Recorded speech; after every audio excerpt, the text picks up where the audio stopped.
En 48 horas está. abajura ndabamagaye mu masaha 48 barabatugezeho ubwo ni mu minsi 2. ¿Qué haces con eso? Iyo miziki se Esa mujer me acaba de robar la cartera. uriya mugore ubonye dutandukanye nyibiye ikofi. Edith Copperfield.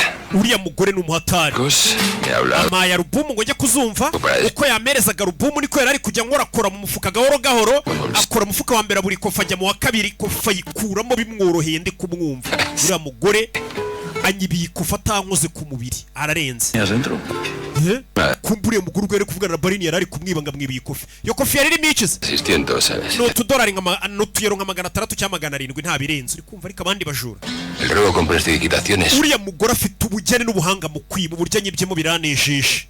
uriya nk'umujura w'umuhanga iyo ubonye undi mujura kwibyaho kugira ngo urakare uravuga ati uriya muntu arandenze mfite byinshi byo kumwigiraho. uno mugabo nawe aranejejwe n'ukuntu uriya mujura mwibiye ikofi. uriya mugore ririmo amayero 600 ngo 600 700. ikofi yawe uraza kwishaka ukuntu yisubiza sibyo? bahita bacaho. yarebye umugore umwibye basigaye biba mu minota 2 bamaranye umugore yamwibye. kumbera ko rika kurino.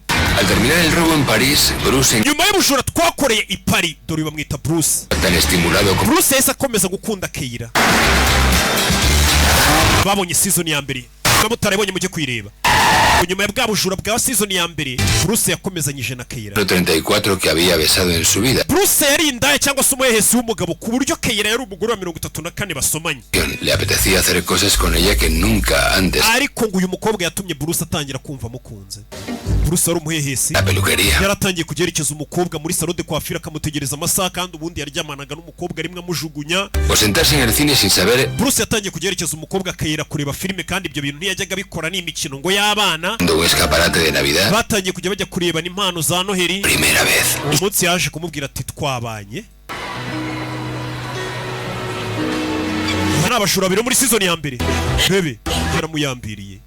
Katorore. A las 2 semanas de vivir juntos. nyuma y'ibyumweru 2 babana. Quería salir corriendo. uyu musore yaje kwivumburaho ikintu. Sentió que estaba. yaje kumenya akakunda n'umukobwa Keira. Bruce. Antiguo Bruce. Bruce wa kera w'indaya cyangwa se umuhehesi yari ameze nk'uwapfuye. Y decidió hacer una fiesta para despedir. ku buryo Bruce yahise ategura n'ibirori byo kuvuga ngo ngiye gutegura ibirori byo gusezera njyewe wa kera wari umuhehesi nkaba ndi mu rukundo nsezera igice cyanjye cya kera nyiri umuhehesi nyiri indaya mvuge n'ubu ngubu rwose ngize umukunzi mbaye seriye. Bruce yahise atumira abantu. ibi ni ibirori byo gusezera Bruce w'indaya